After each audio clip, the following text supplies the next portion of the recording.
저는 진짜 허무주의가 많은 사람이었습니다. 고등학교 때까지 정말 공부하는 것이 동기부여가 안 되는 거예요. 저는 그냥 좀 암기를 잘해가지고,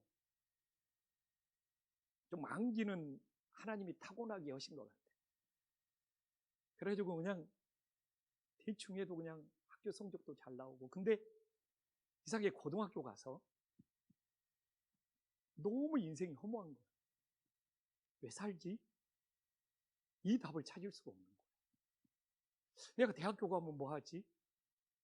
또 결혼하면, 또 그 다음에 왜 이렇게 인생이 허무한지 모르겠어요.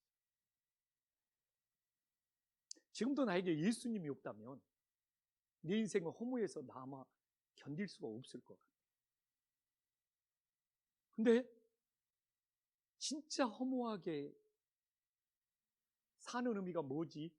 좀 태생적으로 제가 이렇게 허무함이 많아. 지금도 예수님을 모른다면 나는 그 허무함을 어떻게 견디면서 살았을까? 근데 고등학교, 그때는 학력고사죠. 지금 학력고사를 끝난 그 수능을 치르고 저희 이제 강주에서 기숙사에서 지냈으니까 기숙사 짐을 빼가지고 시골집 고향으로 따라갔어요. 근데 그날도 허무한 거예요. 학력고사를 치르고 나서도 허무한 거예요. 내가 어디를 가야 되지? 우리 아버지는 돈 안 드니까 그냥 돈 안 드는 대학교 들어가라고 그런 이야기 오고, 와, 인생이 허무해서. 그런데 유치원 때부터 다녔던, 제가 시골에서 고등학교를 올라와서 다닌 뒤로는 고향에 있는 교회를 못 다녔죠. 근데 학력고사 치르고 시골에 갔는데, 고향교회 갔는데 그냥 가서 앉아 있었어요. 수능 치르니까 낮에 시간이 많잖아요. 학력고사 치르는. 근데 왜 이렇게 고향교회 가서 앉아 있는데 평안함이 밀려오죠? 이 평안함이 어디서 오는 걸까? 그냥 주님이 안아주는 것 같아요. 그런데 그 평안함이 너무 궁금했어요. 그냥 교회 가서 앉아 있는데, 그 시골 교회 가서 앉아 있는데 너무너무 평안한 거예요. 너무 평안해요. 아, 이거 하나님이 평안함으로 나를 부르신 것 같아요. 내가 왜 이렇게 평안할까? 근데 이 평안한 이유가 뭐지? 하면서 이 평안함의 이유를 알아보기 위해서 성경을 읽게 됐습니다. 그리고 내 대학교 2년 선배가 그 당시에는 선교단체에서 이 생활했는데 방학 때 시골에 내려와서 저 좀 양육시켜달라고 했어요. 근데 이게 허무한 사람이 또 자기 자신에 대해서 되게 자학을 많이 해요. 근데 상담에도 나와 있더라고요. 근데 그 되게 허무하다 보니까 쓸모없는 존재인 것 같아요.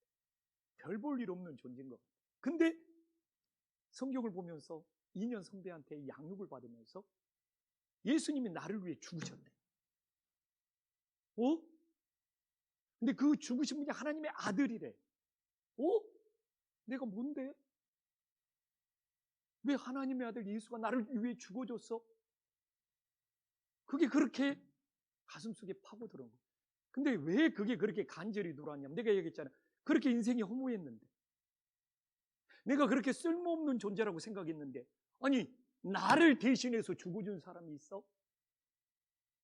그렇게 그게, 그래서 그렇게 예수님이 나를 위해서 죽어줬다. 응? 세상에서 나를 위해서 죽어줄 사람이 누가 있습니까? 근데 하나님의 아들 예수님이 나를 위해서 죽으셨다는 것이 감사해서, 그것이 가슴속에 미어들어오니까 3일 동안에 금식이 뭔지도 모르는 내가 금식하면서 예수님의 사랑 때문에 3일 동안 눈물만 나더라고요. 저는 그냥 눈물이 많은 사람이에요. 근데 예수님이 나처럼 허무한 사람을, 쓸모없는 사람을 위해서 죽어줬다는 것이 그렇게 눈물이 나더라고요. 3일 동안 금식하면서. 그것이 이 학력고사 끝나고 처음으로 하나님 앞에 3일 동안 금식해요. 그냥 밥 먹는 것보다, 사실 금식이 아니죠. 밥 먹는 것보다 예수님의 사랑이 더 큰 거예요. 밥 먹는 걸 잊어버렸다는 말이 맞죠. 예수님의 사랑이 너무 커서. 그래가지고 어떻게 나만 믿고 천국 갈 수 있나. 내 가족들이, 내 형제들이, 내 친구들이 함께 예수님 믿고 정말 천국 가기를 바랐어요. 그래서 내 어머니도 전도하고 싶었고 내 아버지도 전도하고 싶었고,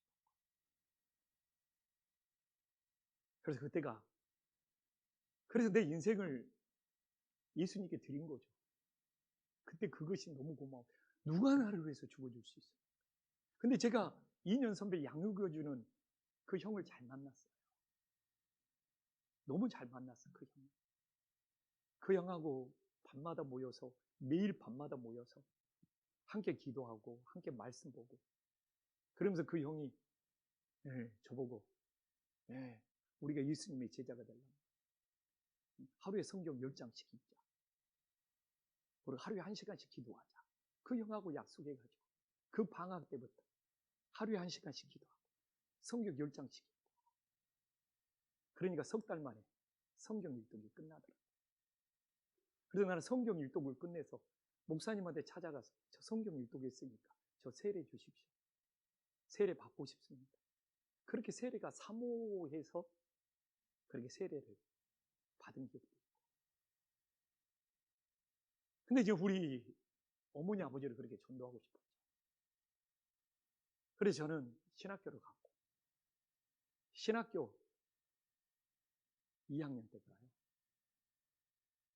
이제 어머님이 뇌졸중으로 쓰러져서 돌아가셨어요. 지금도 우리 신학교 친구들이 내려와서 장례 치러진 것이 너무 감사해요.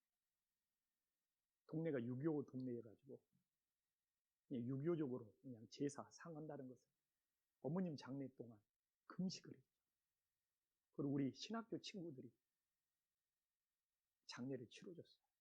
동네 유친계 그 양반들이 어머니 입관하면서, 무덤에 입관하면서 예배를 드린다고 그러니까 삽자루를 던지고 기분 나쁘다고 다 가버린 거예요. 그래서 우리 신학교 친구들이 그걸 해줬죠. 근데 그냥 그렇게 예수님의 사랑이 뜨거웠어요. 근데 문제는 뭐냐면, 어머니가 구원의 확신이지, 오늘 영생의 확신이시 돌아가셨으면 제 마음이 그렇게 괴롭지도 않았을 텐데. 큰아들이 너무 교회 가자고 사정하니까 몇 번 왔다 갔다 하셨어요. 근데 신기하대요. 어머니가 교회를 나오면 아버지가 아파. 왜 아버지가 아프지? 어머니가 교회를 안 나오면 아버지가 안 아파. 그래서 영적인 세계가 있다는 것도 알았고. 근데 지금만 같았어도 어머니가 교회를 몇 번 나왔든지 오늘 확신하고 계십니까? 영생을 확신하고 계십니까? 그걸 확인했습니다. 내가 그렇게 가슴이 안 아팠어요. 그래서 제가 오늘도 목회를 하고 있지만 저에게는 오늘이 제일 소중해요. 교회를 10년, 20년 다니면 뭐합니까? 이 두 가지 진단 질문에 답변을 못해요. 그래서 그렇게 저는 사무치는 거예요. 우리 교회 왔는데 우리 지은이가, 현이가 두 가지 진단 질문을 답변을 못하면 어떨까? 가슴이 아파요. 그래서 오늘 코로나 걸려서, 지금도 코로나 걸려서 못 나온 권사님 가정들도 있고 여러 가지 상황이 있지만 저는 임직자분들한테도 나와라는 이유가 내가 좀 더 강하게 푸시를 했어야 되는데 전해라는 거죠. 이것만큼 잘 돼요. 두 가지 진단 질문은 들어갑니다. 첫 번째 진단 질문이 지금 화면에 떠 있습니다. 근데 거기에 한 단어가 빠진 오늘 밤 우리가 이 세상을 떠난다면 천국에 가서 하나님과 영생을 누릴 걸 확신합니까? 확신해요? 아멘 안 하는 사람은 확신 안 하는 거죠? 나눠서 앉을까요? 확신합니까? 우리 현이, 지은이 확신해?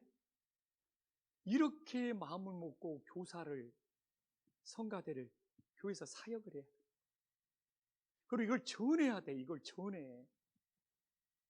전하지 못하면 무슨 의미가 있습니까? 그러면 두 번째 질문으로 넘어가겠습니다. 그러면 오늘 밤 이 세상을 떠났어요. 그러면 하나님이, 이게 두 번째 진단 질문입니다. 내가 너를 나의 천국에 들어오게 해야 할 이유가 무엇입니까? 물으신다면 어떻게 대답하겠습니까? 좋아요. 답변 잘하시더라고요. 오늘 밤 내가 이 세상을 떠난다면 천국에 들어갈 확신이 있습니까? 답변 잘하시더라고요. 아멘, 좋아요. 그러면 내가 천국에 들어갈 수 있는 이유가, 이게 두 번째 진단. 근데 이건 오늘 여러분들이 듣고 끝나는 것이 아니라 내 자녀한테, 오늘 내 남편한테 물어봐야 돼. 그래서 제가 새가족 신방을 가면, 내가 전도 가면 저는 반드시 이 두 가지 진단 질문을 물어봅니다. 오늘 밤 이 세상을 떠난다면 천국 갈 수 있습니까? 만약 답변 오면, 그러면 오늘 밤 이 세상을 떠나서 하나님의 당신을 천국에 들어오게 하신 이유가 뭡니까? 반드시 물어봅니다. 근데 웃기는 것이, 새가족 신방 가가지고 이 질문했다고 기분 나빠가지고 시험 들어버리면 새가족 시험 들어버리더라고요. 다른 교회에서 오신 분이 자기 무시했다, 세상에 자기 무시했다고 시험 들어. 이 교회를 다니는 사람들이 알맹이도 없이 교만해. 기분 나쁘대요. 자기 무시했대요. 시험. 정말 답변할 수 있습니까? 그리고 이 두 가지 진단 질문을 어렵지 않지 않습니까? 내 가족, 내 주변, 내가 이걸 알았으면 우리 어머니가 그런 일을 당하지 않았어요. 근데 생명을 살리고 죽고 생명을 구원하는 것은 하나님의 손에 달려 있어요.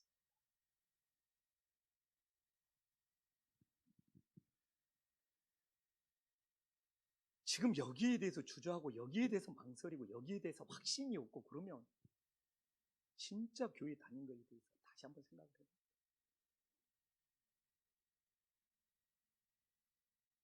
그래서 김포한신교회는 모든 사람한테, 여기 있는 사람들이 두 가지 진단 질문을 할 수가 있어요. 그게 초등학생이든 청소년부든 성가대를 쓰든 교사가 이걸 모르고 얘들 앞에서 교회학교 교사를 한다, 이게 말도 안 되는 거예요. 그러니까 지금 여기 안 온 분들이 우습게 생각하는 거예요. 우습게 생각하는 거예요. 전도팀이, 새가족팀이 이것도 모르고 전도팀, 새가족팀을 한다, 이게 웃기는 일이라니까요. 진짜 웃기는 일인 거예요.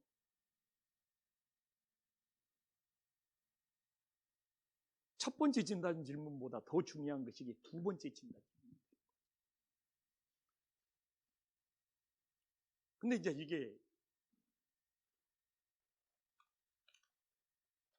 자, 2페이지로 넘어가겠습니다.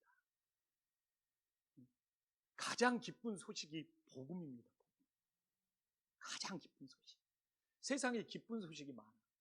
근데 가장 기쁜 소식이 복음인 거예요. 이 두 가지 진단 질문을 전하는 것이 복음입니다. 복음을 붙잡고 있습니까? 복음을 알고 있습니까? 복음을 전하고 있습니까? 이제는 새가족이나 전도팀이 차 타주고 커피 주는 것보다 더 중요한 것이 뭐냐면 이 복음, 두 가지 진단 질문을 전할 수 있어야 돼요.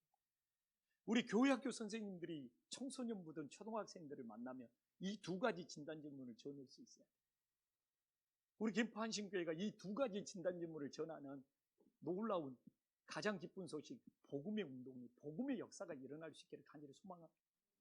교회 와서 찬양한다고 천국 가는 거 아니라니까요. 봉사한다고 천국 가는 거 아니라니까요. 이 두 가지 진단 질문에 대해서 답변할 수 있어야 돼요. 그래서 오늘도 이야기했잖아요. 영생을, 하나님과 함께 영생을 누릴 것을 확신합니까? 성경은 영생을 이야기하는 책이에요.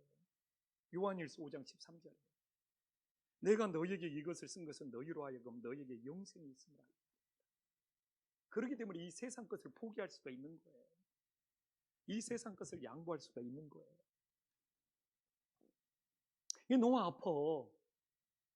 사실 치유의 역사가 일어나려면 진짜 오늘 못 나온 사람들은 후회해야 돼.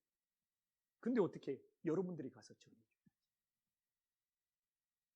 나하고 오늘 친한 집사님 중에 안 나온 사람이 있으면 이제 만나면 너 오늘 밤 떠나면, 오늘 밤 이 세상 떠나면 천국 갈 확신이 있어? 이렇게 처음 물어봐요. 정말 있어? 그러면 하나님이 너를 천국에 오게 하신 이유가 뭔데? 두 가지 진단 질문 어렵지 않게 할 수 있잖아요. 이거에 대해서 답변해야지. 영생의 확신, 가장 기쁜 소식, 복음을 듣는 역사가 일어남을 믿으시기를 간절히 소망합니다. 자, 3페이지로 가면 이제 중요한 것이죠. 천국은 영생이라는 거예요. 천국은 영생이에요. 값없이 주시는 선물이라는 것이죠.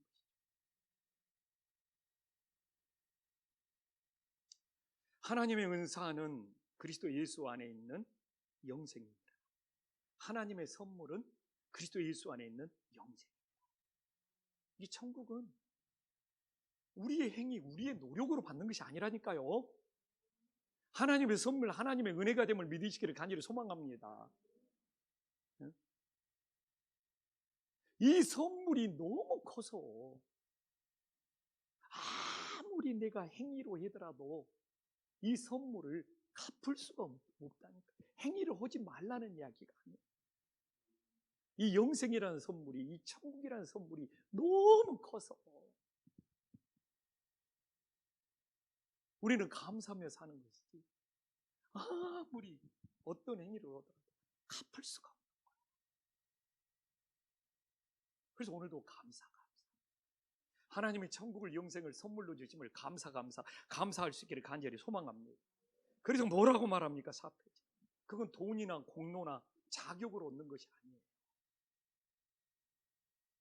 아무리 돈을 많이 내고 아무리 공로를 쌓고 종교적인 행위로 어떤 자격을 얻는다 해도 천국의 영생을 얻을 수가 없어요. 에베소서 2장 8절과 9절에서 말하잖아요. 너희가 그 은혜를 인하여 믿음으로, 한번 다 함께 읽어볼까요? 야, 식곤증이 있는 사람이 있는가 보네. 식곤증이 있는 사람. 식곤증을 물리칩시다. 아멘. 저도 여기 안 있으면 식곤증이 심한 사람이에요. 자, 함께 읽어보겠습니다. 시작. 너희가 그 은혜를 인하여 믿음으로 말미암아 구원을 얻어 이것이 너희에게 난 하나님에서 행위에서 난 것이 아니니 이는 누구든지 네. 우리의 행위가 아니고 하나님의 선물입니다. 제가 우리 딸한테 선물 주는 걸 좋아합니다. 근데 우리 딸한테 내가 선물을 줬을 때 우리 딸은 한 번도 아빠 이 가격 얼마야? 내가 이 가격 계산할게. 이런 적이 한 번도 없어요. 다 아빠 선물 줘서 고마워. 아빠 선물 줘서 감사해. 아빠가 나한테 선물 주는 거 보니까 아빠가 나 사랑하는가 보구나. 정말 이렇게 반. 주님과 우리 사이도 똑같습니다. 주님 앞에 우리의 영생을, 천국을 선물 받을 때 그 영생의 값이, 천국의 값이 얼마냐고 값으로 지불하는 것이 아니랍니다. 우리 딸은 내가 무슨 선물을 줄 때 선물 값을 계산합니까? 오히려 더 아버지 용돈까지 주세요 오면서 용돈까지 뜯어가려고 그래요. 근데 저는 그게 부모와 자녀의 좋은 관계고 하나님과 우리 사이도 좋은 관계라고 생각해요. 그 선물에 대하여, 그 영생의 선물에 대하여, 그 은혜에 대하여 우리가 정말 나를 사랑하는구나. 그래서 하나님 너무너무 감사. 내가 이렇게 하나님께 사랑받고 있고, 이게 가장 기쁜 소식, 이게 가장 큰 복음이 되기를 간절히 소망합니다. 응? 누가 귀한 선물을 주는, 부모가 최고의 선물, 귀한 선물을, 그거 얼마냐고 가격을 치르는 사람이 누가 있습니까? 그 선물을 통해서 사랑을 느끼는 거예요. 감사를 느끼는 거예요.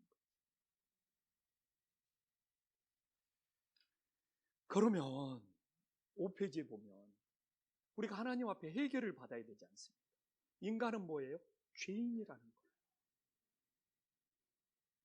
모든 사람이 죄를 범하였으면 하나님의 영광에 이르지 못한다고 그랬습니다. 근데 이야기는 뭐냐? 응? 우리가 죄인이기 때문에 거짓말이 나오고, 욕설이 나오고, 정욕이 나오고, 교만이 나오고, 미움이 나오고, 잘못된 생각과 말과 행동이 나온다. 죄인이기 때문에. 그러니까 내가 실수를 해서 죄인이 되는 것이 아니고, 내 이 근본 죄인이기 때문에 죄인된 내 마음속에서 거짓말이, 욕설이, 정욕이, 교만이, 미움이, 잘못된 생각, 말과 행동이 내가 원래 죄인이기 때문에 나온다. 내가 놀란 것이 있어요. 이게 4살, 5살 말하기 시작하는 애들도 가르쳐주지도 않는데, 거짓말을 하고 가르쳐주지도 않는데, 둘러대고 가르쳐주지도 않는데 핑계를 대. 왜? 우리가 죄인이기 때문에 그것이 나오는 거예요. 그래서 기독교는 여러분, 죄를 지어서 죄인이 아니고 죄인이기 때문에 죄가 나오는 거예요. 무슨 뜻인지 알겠죠? 여기서 미운 생각 안 가져본 사람이 있습니까? 둘러대본 거, 여기 나와 있는 것 중에 내 생각, 내 말로 실수하거나 잘못, 그걸 해서 죄인이 아니라 죄인이기 때문에 그것이 밖으로 나왔을 뿐이에요. 무슨 뜻인지 알겠어요? 그게 기독교에서 말하는 죄입니다. 세상은 죄를 지어서 너 이 죄 지었구나, 너 이런 죄를 지은 죄인이지 라고 말하지만 기독교는 아니에요. 그가 죄인이었기 때문에 그 죄들 중에 그 죄가 밖으로 나온 것뿐이에요. 그러니까 밖으로 나오지 않는 죄도 이 머릿속에, 이 마음속에 우글거리고 있는 거예요.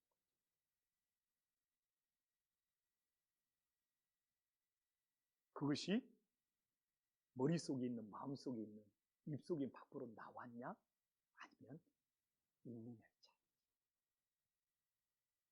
거기에 대해서 나는 전혀 미운 생각 한번 안 해보고, 말 실수 한번 안 해보고, 완벽하다 생각하면 교회 다닐 필요 없죠.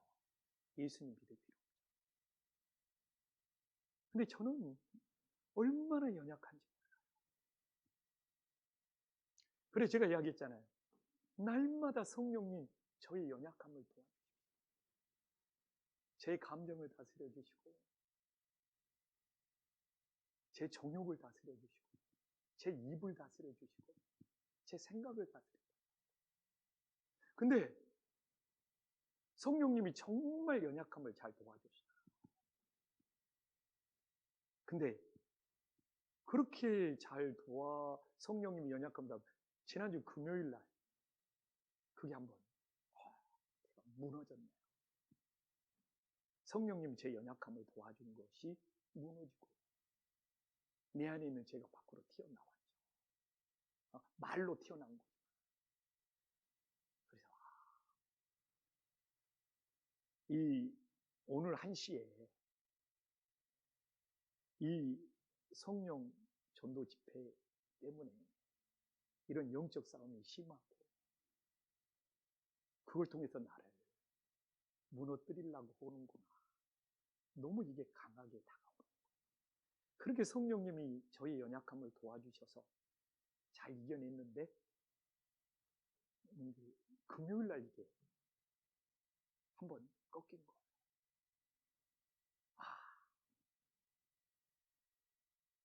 예. 너무 큰 영적인 싸움이죠. 이 성령 전도 집회를 눈앞에 꺾인 거예요. 근데 나는 원래 죄인이었거든요. 그 말이 튀어나와서 죄인이 아니라 원래 죄인이었기 때문에 그게 밖으로 나온 겁니다. 그러면서 사단은 자책과 후회와 네가 무슨 자격이 있느냐, 네가 그러고도 성령 전도 집회를 할 수 있겠냐, 온갖 그렇게 저를 고소하고 고발하면서 이 사탄마귀 디아블로스는 저를 그렇게 고소 고발하면서 제 마음을 갈갈이 찢어 놓으려고 하죠. 그러나 저는 분명합니다. 나는 어차피 죄인이었기 때문에, 그게 나왔기 때문에 오늘도 예수님의 은혜, 그 예수님의 사랑이 저를 세워줌을 믿습니다. 근데 문제는 뭡니까? 오늘 그 옆에 그림이 뭡니까? 수영을 못한 사람이 물에 빠졌어. 지금 이게 수영을 못한 사람이 물에 빠진, 수영을 생각을 안 하고 있잖아요, 지금. 근데 자기가 수영도 못하면서 물에 빠졌는데 자기가 자기를 스스로 건져내려고. 가능해요, 안 가능해요? 자, 한번 물어보겠어요. 자, 수영도 못한 사람이 물에 빠졌는데 자기가 자기를 건져낼 수 있다 라고 하시는 사람은 손 한번 들어보세요. 이게 굉장히 중요한 질문입니다. 기독교는 스스로 구원할 수 없는 종교예요. 이게 불교하고 달라요. 불교는 내 안에서 내가 해탈해서, 불교는 내가 부처가 되는 거예요. 그래서 불교는 내면의 종교라고. 불교는 구원이 밖에서 이루어지는 것이 아니라 내 안에서 이루어져요. 근데 나는 그것이 불가능하다고 생각한 사람이었기 때문에 기독교를 택한 거예요. 기독교의 구원은 내 스스로 나를 구원할 수 없기 때문에 외부에서, 그게 바로 예수 그리스도 하나님으로부터 온 거예요. 그게 사랑이고 그게 은혜고. 그래서 나는 그렇게 기독교가 좋았어요. 지금도 나는 내 스스로 내 문제를 해결하고 내 스스로 내가 해탈을 하려고 하고 내가 내 스스로 구원을 찾으려고 했으면 지금도 방황은 끝나지 않았어요. 그러나 기독교는 오늘 그림이 그거예요. 스스로 내가 물에 빠졌어, 수영도 못해, 스스로 물속에서 건져낼 수 없다는 거예요. 그렇기 때문에 나를 구원해 줄 사람이 찾아와야 돼. 나를 구원해 줄 사람이 있어야 돼. 나를 구원해 줄 사람을 만나야 돼. 우리 성도님들은 만나셨습니까? 왜 갑자기 대답을 안 해? 네. 갑자기 입에 맛있는 것을 먹고 있어요?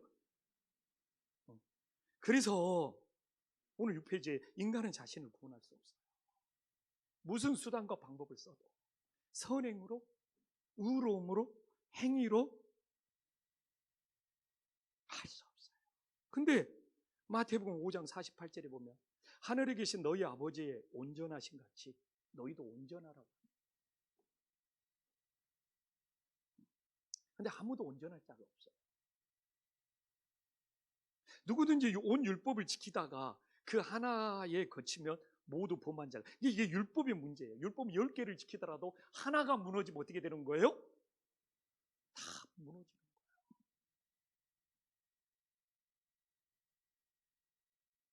그러니까 율법으로도 우리 스스로도 안 되는 거예요. 네. 그래서 이제는 여러분들이 가서 가족들한테 전해야 됩니다. 이 전도법과 이 두 가지 진단 질문에 대해서 동기부여가 안 되면 우리는 교회에서 취미생활이나 우리 교회에서 사교 모임이나 세상 모임과 다를 바가 없이 되는 거예요. 가장 기쁜 소식, 복음이 있어야 돼요. 근데 하나님은 자비로우셔서 우리를 벌하는 것을 원치 않아. 진짜 하나님은 사랑이시오. 정말 하나님은 사랑이시오. 그 사랑 때문에 오늘도 우리가 삼일체 하나님이, 여기 삼일체 하나님이 사랑으로 연결되고, 삼일체 하나님이 사랑으로 연결되고, 삼일체 하나님이 성부, 성자, 성령 하나님이, 이 삼일체 하나님이 뗄래야 뗄 수 없는 사랑의 존재가 된다. 근데 이것만 있으면 얼마나 좋아. 그러나 8페이지 봐볼까요? 하나님은 의로우시기 때문에 우리 죄를 반드시 또 벌하시라. 이게 사랑과 공의의 하나님. 늘 말하지 않나요? 공의가 없는 사랑은 진짜다. 거짓이 제약이 담긴 사랑은 진짜가 아니에요.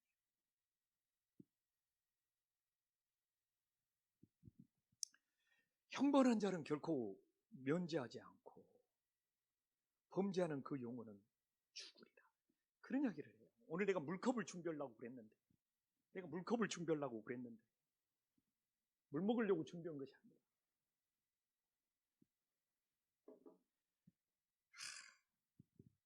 죄가 많고 적음은 있어도 죄인이 아닌 사람은 없다는 거예요. 반드시 다 심판을 받아요. 제가 여기 깨끗한 물이 있어요.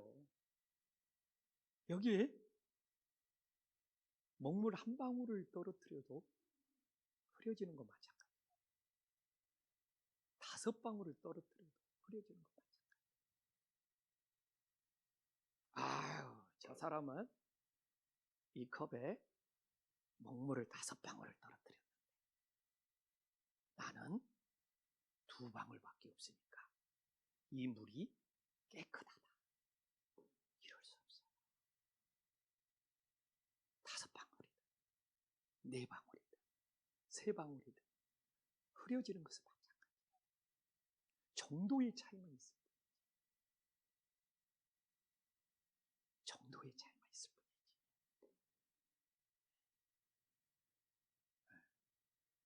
근데 문제는 뭡니까? 오히려 나는 그런 생각도 해요. 이 컵에 먹물이 5방울 떨어져서 나는 완전히 죄인이다. 이런 사람들이 예수님을 더 빨리 만났어요. 근데 나는 저 5방울 먹물이 들어간 사람보다 아예 나는 2방울밖에 아닌데, 나는 1방울밖에 아닌데, 이런 사람들이 자기가 상대적으로 선하다고 하나님도 못 만나는 경우가 많다.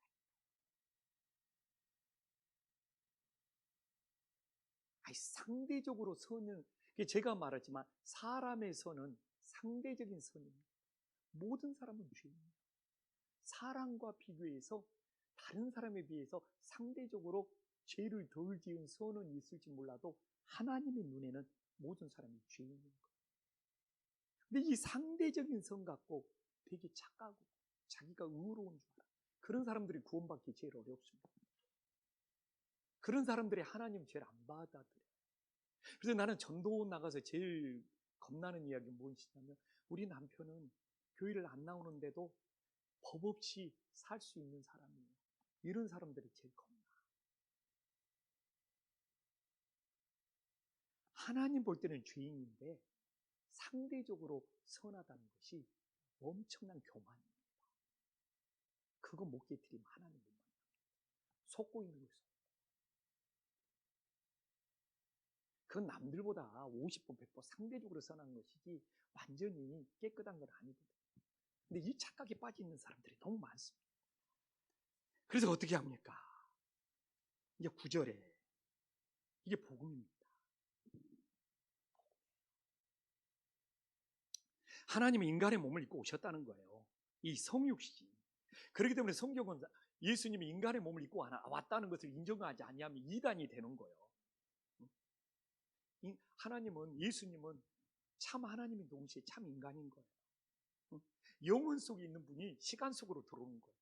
태초에 말씀이 계시니라. 이 말씀이 하나님과 같게 계셨으니 이 말씀은 곧 하나님이시라. 말씀이 육신이 되 우리 가운데 가시며.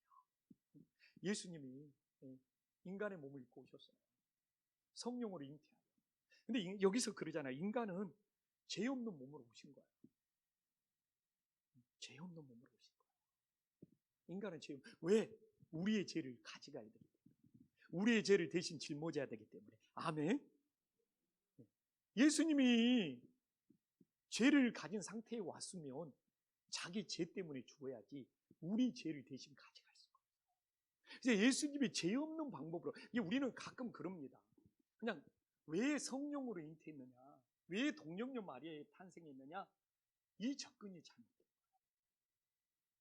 거예요. 예수님이 죄 없는 사람의 몸으로 올 수 있는 방법이 뭐냐? 이렇게 접근.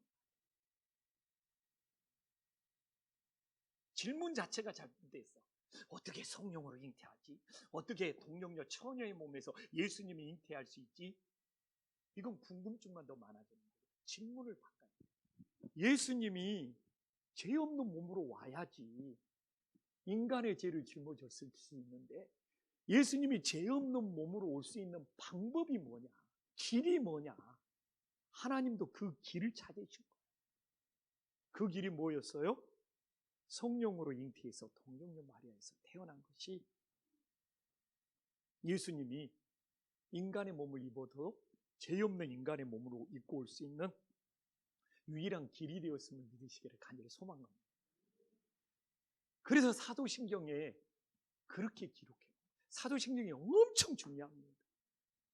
성령으로 잉태하사 동정녀 마리아에게 나시고, 이 두 가지가 들어가는 이유가 예수님이 죄 없는 몸으로 오셨다는 정확한 표현이 됨을 기억하시기를 간절히 소망합니다. 근데 어떻게 하나님의 아들이 인간의 몸을 입고 오셨어요? 그 자체가 사랑이죠. 그래서 기독교는 사랑의 종교가 되는 거예요. 하나님이 사람의 몸을 입고 오셨어요. 그런 사랑 없거든요. 그런 사랑 없거든요. 그래서 기독교는 그거예요. 우리를, 이게 왜 중요냐면, 이게 모든 어떻게 보면 마스터, 우리를 하나님은 고난받지 않게 하시는 것이 아니라, 우리가 고난받을 때 예수님도 그 고난 속에서 함께 아파하는 거예요. 안 그랬으면 예수님이 사람의 몸을 안 입으셨지. 그러니까 하나님, 나 고난 안 받게 해주세요. 나 뭐 아픈 일 안 당하게 해주세요가 아니라, 예수님의 방법은 뭐예요? 내가 아파할 때 예수님도 같이 아파하시는 그 예수님이 성육신의 원리인 거예요. 아멘? 이게 뭐 나는 고난을 안 당하고 예수님 믿으면 나는 뭐 아픈 일이 안 생기고 나는 어려운 일이 안 생긴다, 이게 기독교의 종교가 아니라, 하나님이 인간의 몸을 입고 사람의 몸으로 오셔서 채찍에 맞으시면 같이 아파하시고, 이 자체가 뭡니까? 우리를 고난 안 받게 하시는 하나님이 아니라, 우리가 고난 받을 때 예수님도 그 고난 속에 우리와 함께 하시면서 아파하시는 것이 우리 기독교고, 이게 바로 사랑의 종교가 됨을 믿으시기를 간절히 소망합니다. 그래서 내가 힘들고 아파할 때 나와 함께 하시는 예수님도 나처럼 힘들고 아파하는구나, 이걸로 우리가 위로받고 세임을 얻어야 돼. 왜 나를 아프시게 하고 따지는 것은, 하나님이 그러면 인간의 몸을 입고 오지 말라는 이야기하고 똑같아요. 예수님이 인간의 몸을 입고 오셨다는 것이, 육신을 입으셨다는 것이, 우리도 이 육신을 입고 고통을 받아야 돼요. 근데 그 고통 속에 우리를 혼자 버려두는 것이 아니라, 예수님 우리와 함께 하시는 사랑의 하나님, 그 좋으신 하나님, 정말 은혜의 하나님이 됨을 믿으시기를 간절히 소망합니다. 그래서 오늘 그가 무슨 일을 하셨을까요? 야, 이사야 53장 6절 말씀이 기막힙니다. 이사야 53장 6절 말씀 함께 읽어볼까요? 시작. 우리는 다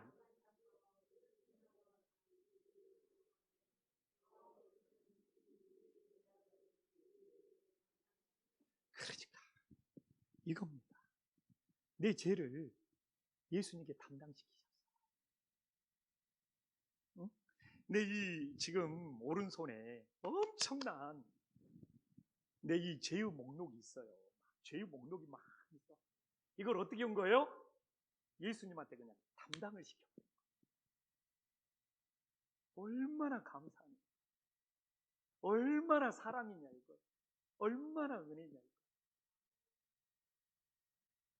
이방 종교는요, 이방 종교는 신이 자기의 만족을 위해서 인간을 희생시킵니다.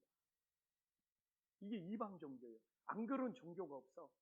사람까지만 인신 제물로 바쳐.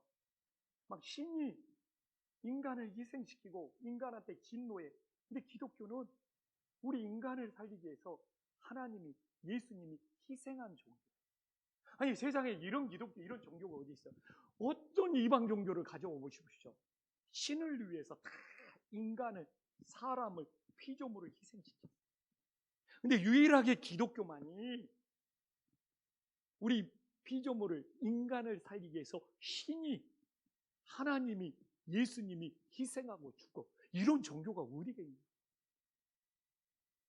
그래서 제가 좀 비교 종교학에 관심이 있어서 다른 종교하고 비교하면서 책도 읽고 뭐 공부도 오고 교수님들하고 막 질문도 했는데, 어느 날은 기독교가 그냥 이 예수님 믿는 것이 그냥 미치도록 좋더라고요. 세상에 어떤 종교가 신들의 만족을 위해서 인간들을, 피조물들을 다 희생시키는데, 세상에 우리 기독교는 신이, 하나님이, 예수님이 희생으로 인간을 살리고 인간을 구원하기 위해서,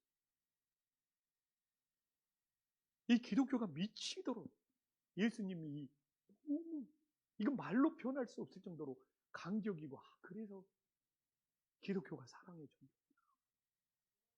이 가치를 알고 교회를 다니까, 이 가치를 알고 예수님을 믿을까.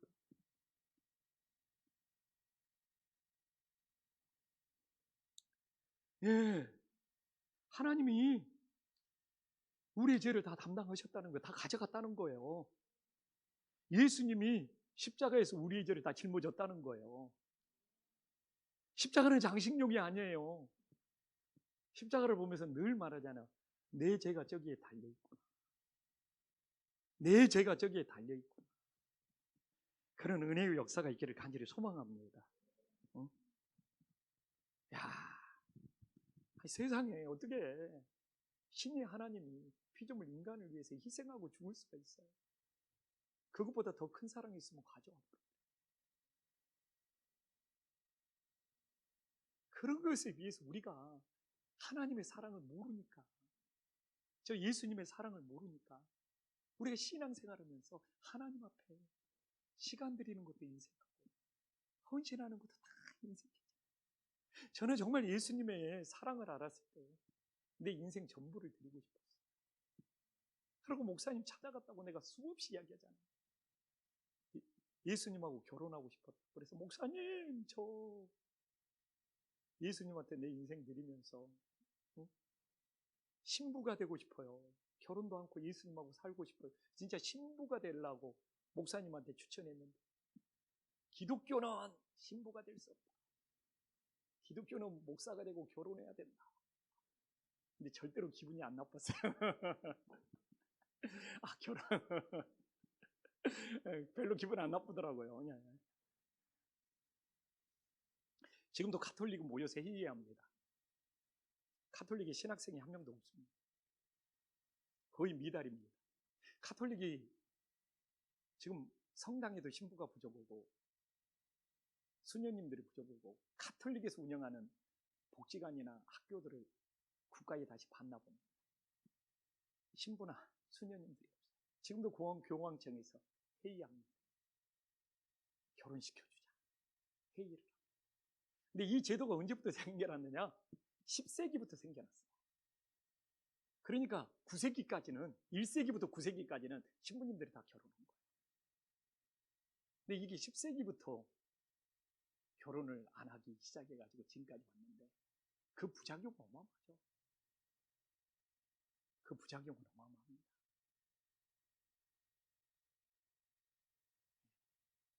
전쟁이 일어나가지고, 2차 세계대전이 일어나가지고, 러시아가 항상 문제더라고요. 침탈해가지고 수녀원에 들어가서 젊은 수녀들을 다 성폭행해요. 러시아 군인들이. 그리고 수녀님들이 20-30명이 동시에 임신을 해버렸어요. 근데 세상은 이해를 못해줘요.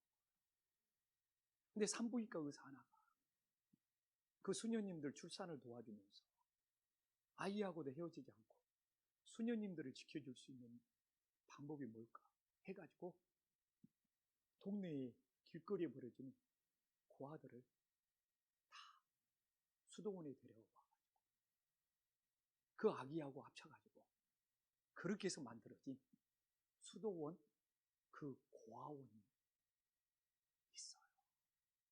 그래서 나는 그 산부인과 의사를 보면서 저게 하나님이 주신 지혜. 러시아군들 무자비하더라. 그 산부인과 의사까지 성폭행을 해버려. 러시아 군인들. 근데 이 산부인과 의사가 수녀님도 살리고 태어난 아이들도 살리고 길거리에 버려진 고아들도 살리기 위해서 전쟁의 고아죠. 그렇게 해서 수녀원에서 고아원이 시작이 된 거예요. 그게 하나님의 사랑이죠. 전쟁은 끔찍하고 무서운 거예요.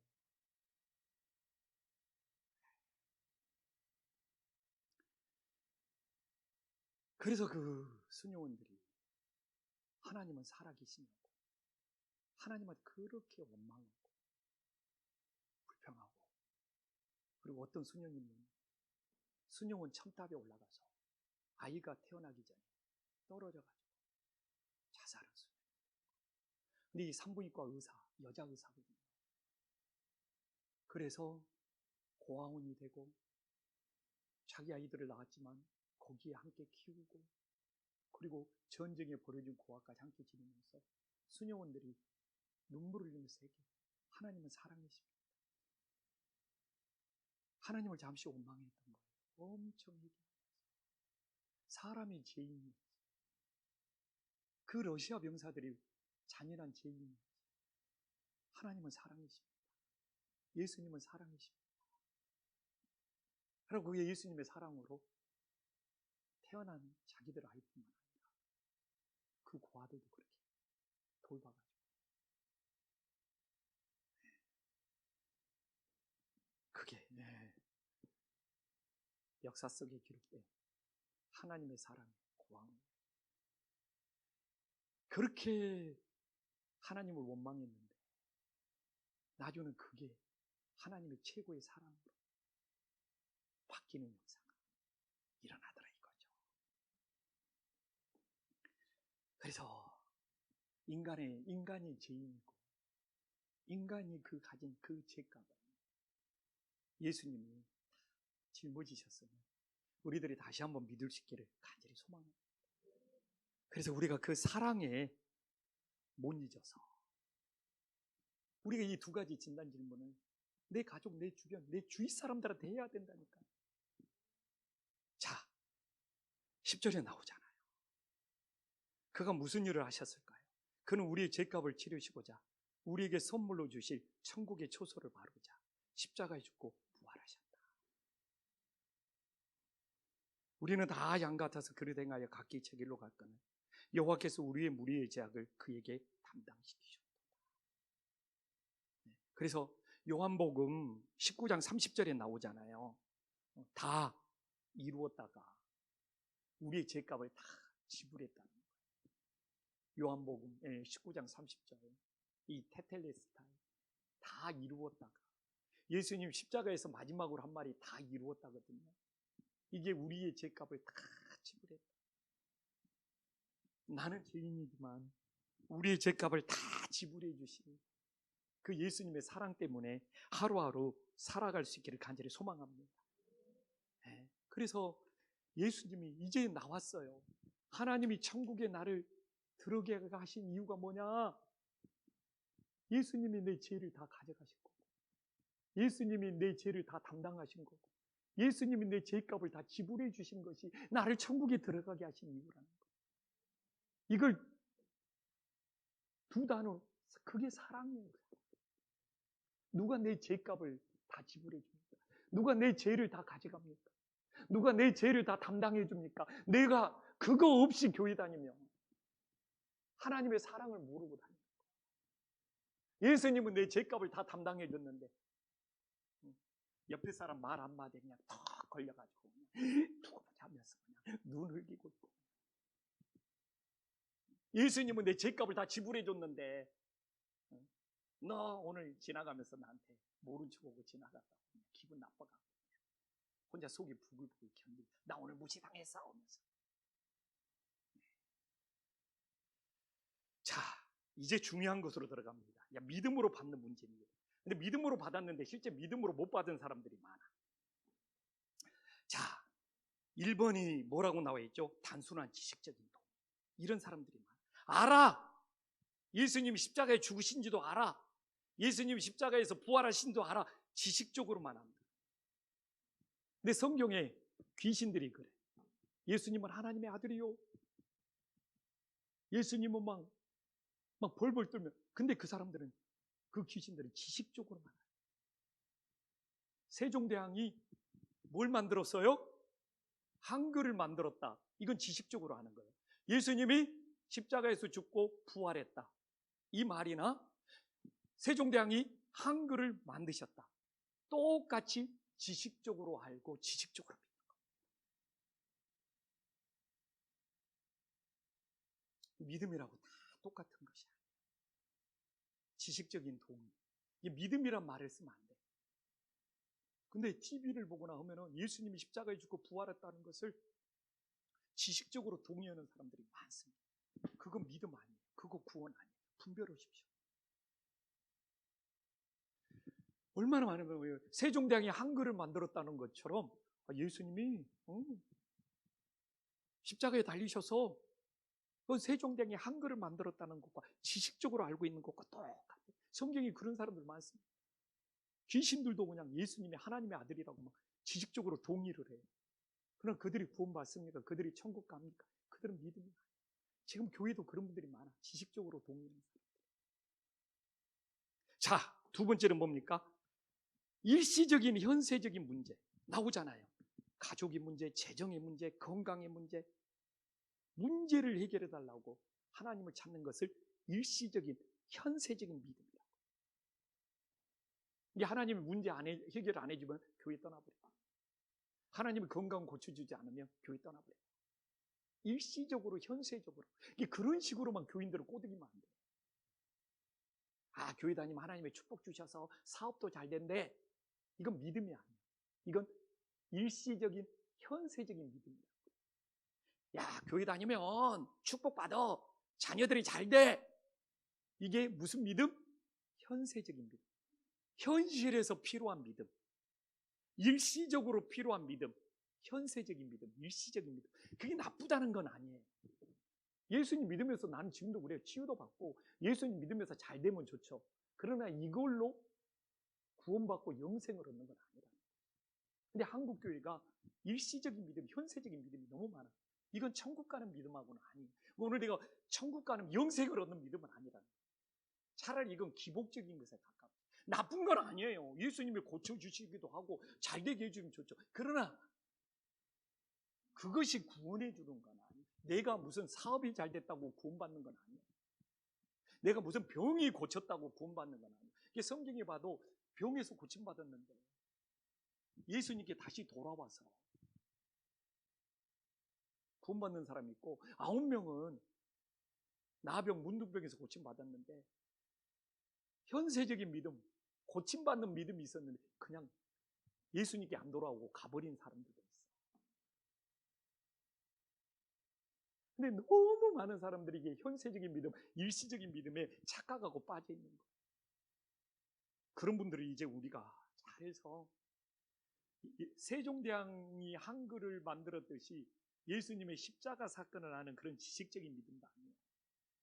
그냥 내가 뭔가 잘 되고 뭐 형통하고 뭔가 더 하나님 앞에 받았다는 일시적인 현세적인 문제도 아니고. 자, 12절에 진짜 갑니다. 진짜 갑니다. 정말 예수님만이 내 죄값을 지불해 주셔서 우리들이 천국의 하나님 나라에 들어가는 은혜의 역사가 있기를 간절히 소망합니다. 그래서 여기 나오잖아요. 우리는 거지의 손과 같다. 내가 이 말은 뭐냐면 내가 뭔가 갖춰야 되고 내가 뭔가 준비해야 되고 내가 뭔가 뭐 폼을 잡아야 되는 것이 아니라 거지처럼 아무것이 없을지라도 이 구원을 선물로 주면 나는 자격도 안 되고 조건도 안 되지만 그 예수님의 구원의 사랑을 받아들일 수 있는 은혜의 역사가 있기를 간절히 소망합니다.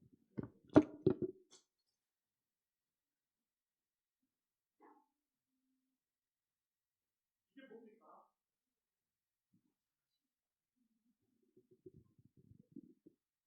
이걸 예수님이라고 생각해 봅시다. 예수님 공부 잘하게 해주세요.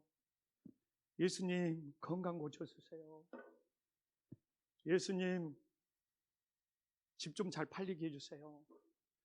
예수님 우리 자녀들도 잘 되게 해주세요. 근데 자기는 이렇게 있어. 이런 신앙.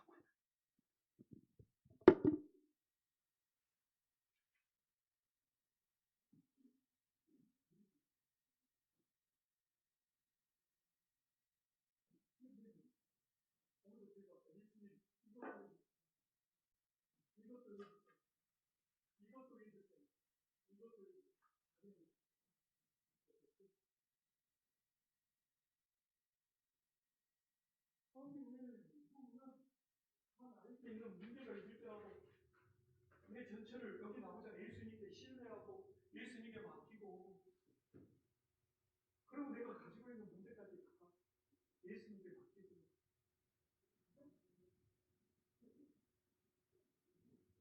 내 자신을 신뢰하고 내 자신을 예수님께 드리고 맡기면 되는데 오늘도 와서 여러분들 많이 예수님께 이렇게 막 기도도 하고 이것도 근데 제일 중요한 것이 내가 아무리 많은 문제가 있어 그런데 그거 갖고 예수님과 함께하며 예수님께 맡기면 예수님을 신뢰하며 예수님을 믿으면 근데 정말 현세적인 믿음입니다. 자꾸 그냥 돌려놓고 예수님의 나 오늘 기도 많이 했다. 나는 예수님께 그냥 다 맡겼다. 근데 정작 누구를 못 맡긴 거예요? 자기 자신을.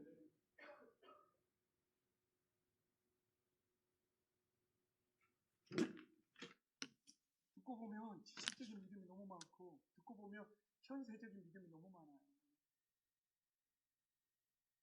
내 자신을 주님께 온전히 맡기는 내 죄값을 다 지불해 주시는 주님께 나를 다 맡기는 것이 온전한 믿음이 됨을 깨달으시기를 간절히 소망합니다. 자, 이 영생을 선물로 받기를 원하시는 거예요. 여기 다 나오잖아요. 영생을 선물로 받기를 원하신다면 먼저 당신이 이제까지 영생을 얻기에 힘써 오시던 것부터 예수 그리스도께서 당신을 위하여 십자가에서 완전히 이루어놓은 것으로 신뢰의 대상으로 옮겨야 됩니다. 부활하여 살아계시는 그리스도를 마음으로 모셔드려야 됩니다. 그리스도를 당신의 삶의 구주로 영접, 나의 구원자, 나의 주인, 나의 전부로. 그래서 오늘 주님께서 두드려요. 볼지어다 내가 문 밖에 서서 두드리노니 누구든지 내 음성을 듣고 문을 열며 내가 그에게로 들어가 그와 더불어 먹고 나는 그는 나와 더불어 먹으리라. 근데 제가 이야기했잖아요. 이 그림이 유명한 이유가 있다. 밖에는 손잡이가 없어. 밖에서는 문을 열 수가 없어. 안에서 내가 열어줘야 돼. 이게 인격적인 영접인 거예요. 저는 오늘 뭔만 하고 있는 거예요? 두드리고만 있는 거예요. 오늘 여기에 나온 우리 성도님들이 안에서 내가 마음의 문을 열고 밖에 있는 예수님을 내 인생의 구원자로, 내 인생의 주인으로 내 안에 모셔드리는 것이 뭐라고요? 인격적인 영접이다. 밖에서 내가 예수님이 밖에서 강제로 문을 여는 것이 아니잖아요. 내가 안에서 열어주는 거잖아요. 인격적으로. 그분을 나의 주인으로, 나의 구주로, 나의 구원자로.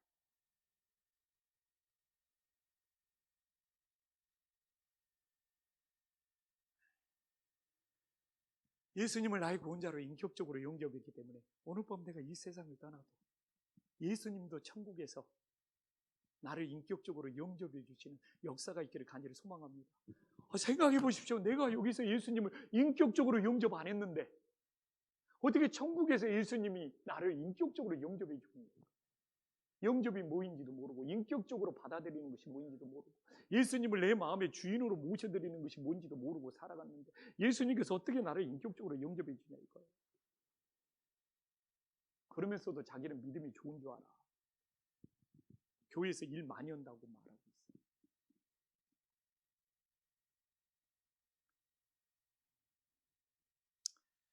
그래서 당신은 또한 그리스도를 주님으로 영접해야 합니다. 그는 당신의 주인과 왕이 되기를 원하셔요. 그는 당신의 마음속에 있는 왕자에 앉으셔야 할 뿐, 내 안에 주인이 바뀌어야 돼요. 그는 당신을 만드셨어요. 그는 당신의 죄값을 치르시고 당신을 사셨어요. 테텔리스의 죄값을 다 지불했죠. 그는 당신의 삶에서 당신을 위하여 당신을 다스리기를 원합니다. 오늘 하나님이 판결하고 하나님이 판단하셔야 돼요. 그토록 당신은 당신 자신의 죄를 회개하셔야 돼요. 회개한다는 건 당신이 이제까지 하나님을 기쁘시게 해드리지 못한 모든 것로부터 돌이켜 성경 말씀에서 보여주신 뜻을 따라 하나님께 순종하며 삶을 살아나가는 의미예요. 제가 이야기합니다. 하나님을 모르고 산 것이 제일 큰 죄다. 하나님을 내 안에 주인으로 모시지 못한 것이 제일 큰 죄다. 아멘. 왜 죄냐고요? 부모가 나를 낳아주셨는데 나를 낳아주신 그 부모를 모른다 하고 살아가는 것이 제일 큰 불효가 되는 거죠. 예수님이 내 죄값을 다 지불해 주시고 예수님이 나를 구원해 주시고 지금까지 그분을 모르고 살았어요. 지금까지 그분께 예배하지 않았어요.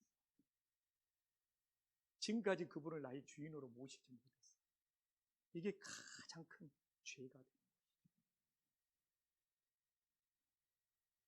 예수님을 인정하지 않고 살아가는 것, 예수님을 내 마음속에 인격적으로 모시고 그분을 주인으로 대접해 주지 못하고 살아가는 것들이 제일 큰 죄예요. 그게 바로 영적인 죄, 근본적인 죄.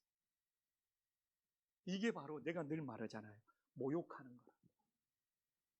그 다음에 그 죄의 문제가 해결이 된 다음에 우리는 일상적으로 그냥 죄인이기 때문에 말로 튀어나온 거, 뭐 생각으로, 막 미움으로 그 일상적인 죄는 손발을 씻듯이 하나님 앞에 계속 회개하고 살아갈 수 있기를 간절히 소망합니다. 이미 예수님을 영접하신 사람은 그 예수님을 전해야 된다니까요. 아직 영접하지 못한 사람은 이 시간 인격적으로 받아들일 수 있기를 간절히 소망합니다. 지금 이 자리에서 하나님께 기도할 수 있어요.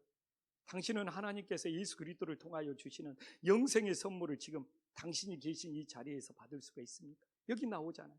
사람의 마음으로 믿어 의에 이르고 입으로 신하여 구원에 이르니라. 누구든지 주의 이름을 부르는 자는 구원을 얻으리라. 이게 바로 입으로 시인만 하는 것이 아니라 예수님을 주인으로 내 마음에 모시는 것까지. 당신이 이 영생을 선물로 받기 원하신다면 지금 이 시간 마음으로 주님을 믿고 마음으로 예수님을 인격적으로 영접하고 받아들이고 믿은 것이 있어야 돼요. 그리고 입으로 시인하여 그 영생의 선물이 오늘 여기에 오신 성도님 것이 되고 그걸 내 가족, 내 주변 사람들에게 전할 수 있기를 간절히 소망합니다. 진짜 한번 물어보십시오. 교회 10년, 20년 다닌 사람한테 당신 오늘 밤 이 세상 떠난다면 천국 갈 수 있습니까? 어떻게 답은 나와? 그러면 당신을 천국에 들어가게 한 이유가 뭡니까? 여기에 대해서 주저한다. 근데 여기 예수님은 내 죄값을 다 지불해서 예수님을 내가 인격적으로 영접해서 이런 고백이 나온다면 예수님의 사랑을 주일날 예배 드려서 지금까지 교회에서 봉사 많이 해서 나는 믿음의 부모에게 태어났기 때문에 이런 것 대번 많아요. 그리고 그것이 틀렸다고 그러면 또 자존심 상해하고 막 기분 나빠하고 당신 교회 이단 아니야 막 이런 사람들도 많더라고요. 자, 눈을 한번 감아 보십시오. 가슴에 손을 한번 대보시고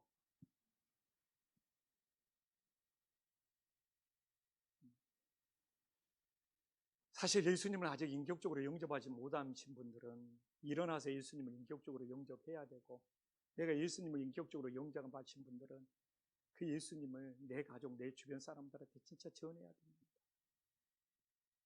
그러나 오늘은 제가 이미 영접하셨거나 오늘 영접하셔야 될 때 지금 하나님 앞에 영적 기도를 드리도록 하겠습니다. 네, 우리 자매님이 잔잔하게 반주 한번 넣어주실래요? 아주 연하게. 네. 저를 따라서 해주셨으면 좋겠어요. 반주는 그냥 해주시고 아주 연하게. 주 예수님, 정말 제가 말했잖아요. 마음으로 예수님을 모시고 입으로 시인해야 된다. 다시 한번 고백하겠습니다. 주 예수님, 저는 죄인이라서 영생을 얻을 자격이 없는 것을 잘 압니다. 그러나 주님께서 저의 죄값을 치르시고 저를 위한 천국의 초소를 마련하시려고 십자가에서 죽으셨다가 부활하신 것을 믿습니다. 주 예수님, 저희 마음속에 들어오셔서 제 삶을 다스려 주세요. 저의 죄를 용서해 주시고 저를 구원해 주세요. 저의 죄를 회개하고 오직 주님만 신뢰하며 주님께서 주시는 영생을 선물로 받아들입니다. 이제부터 이 영생의 선물을 주신 주님께 감사하며 주님의 뜻을 따라 살겠습니다. 예수님의 이름으로 기도합니다. 아멘. 요한복음 6장 47절에 보니까요, 진실로 진실로 너희에게 이르노니 정말 믿는 자는 영생을 가졌음을 믿습니다. 아멘. 예. 그렇게 예수님을 영접하면 17페이지에 나와 있지만 하나님의 가족이 되는 거예요. 하나님의 가족. 그래서 나오잖아요. 요한복음 1장 12절 영접하는 자, 곧 그 이름을 믿는 자들에게는 하나님의 자녀가 되는 권세를 주셨으니. 아멘. 자, 한번 가슴에 손을 얹고 나는 하나님의 자녀다. 나는 하나님의 자녀다. 아멘. 그래서 예수의 이름을 부르면서 기도하면 우리가 자녀니까 응답해 주는 거예요. 자녀가 아니면 어떤 부모가 그 자녀에게 그 필요한 것들을 제공해 줍니까? 그래서 우리가 하나님의 자녀가 되어서 하나님께서 우리에게 영접해 주실 줄 믿습니다. 이것만 하고 마칠게요. 자, 20페이지 나왔죠? 성경 꼭 읽어야 됩니다. 아침 묵상 받으시죠? 못 받으신 분은 꼭 교회에 보내달라고. 제가 얼마나 아침 묵상 열심히 준비하는데 꼭 금주도 6개 준비해서 한 목사님한테 보냈습니다. 토스했습니다. 그리고 성경에, 그 다음에 두 번째는 기도하십시오. 제가 생각나더라고. 이거 5 손가락 한번 올려보십시오. 저처럼. 자, 이게 뭐죠? 엄지. 엄지는 하나님 아버지를 불러야 돼요. 하나님 아버지께 영광을 돌려야 돼요. 처음에는 무조건 하나님 아버지 찬양합니다. 사랑하는 하나님 아버지 영광 돌려. 하나님 아버지께 영광을. 두 번째가 뭡니까? 무슨 손이죠? 검지는 뭡니까? 감사.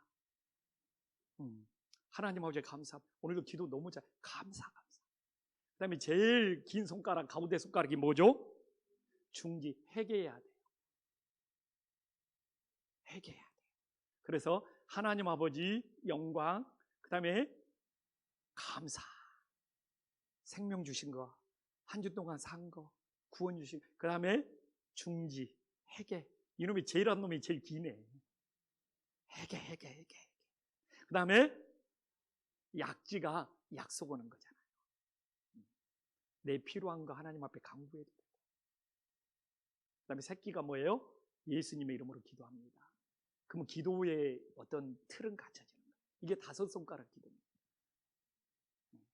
엄지로 하나님 아버지 이름 다 따라서 내가 엄지하면 성도님들이 답변해야 돼요. 기도를 그냥 행설수설 중언 부언하는 기도가 얼마나 많아요. 기도는 누구든지 할 수 있습니다.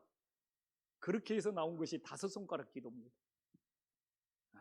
5손가락 기도. 자, 다시 이 엄지가 뭐라고요? 네, 하나님 아버지 이름을 부르면서 또 영광까지. 그 다음에 검지가 뭐라고요? 감사. 제일 손가락인 중지가 뭐라고요? 회개. 그 다음에 약지가 뭐라고요? 네, 하나님 앞에 약속. 하나님하고 약속을 맺는 거예요. 필요한 것도 간구하면 하나님이 들으신다고 약속했고, 그 다음에 새끼가요 예수님의 이름으로. 아우, 5손가락 기도. 어디 가서든 이 5손가락 기도를 드리면 저 사람 기도 제대로 배웠네. 그리고 하나님을 기뻐 받으시고 진짜. 하나님 아버지를 부르면서 영광, 그 다음에 감사가 회개보다 더 아픈 거야. 그 다음에 회개, 그 다음에 약속 하나님하고, 그 다음에 예수님의 이름으로. 중구난방으로 바뀌면 안 돼요. 그냥 물어볼 거예요. 다음 주에 5손가락 그러면은 뭐 주시려고요? 이러면 안 되고. 네, 그 다음에 이제 끝났습니다. 그 다음에 세 번째가 뭐예요? 예배. 정말 예배만큼 중요한 것이 없습니다. 그 다음에 네 번째가 교제인데, 교회의 교제는 성찬을 나누는 겁니다. 성찬식이 교회 교제의 출발입니다. 이번 성탄절에 꼭 성찬식을 우리 세례받는 분과 함께 해서 성찬을 나누면서, 우리가 성찬을 나눈다는 것이 어마어마한 사건이죠. 이게 교제죠. 사도가 가르치면 서로 교제하며 떡을 떼며, 이게 예수님 안에서 한 몸, 한 형제, 한 가족이 되는 놀라운 역사가 있음을 믿으시기를 간절히 소망합니다. 그래서 성찬 준비 잘 해주시고, 마지막이 전도. 그래서 교회의 비전 다음 주에 보면 우리 김포 안식교는 이 5가지로 세워진 거예요. 이제 다음 주 교회 비전으로 연결이 됩니다.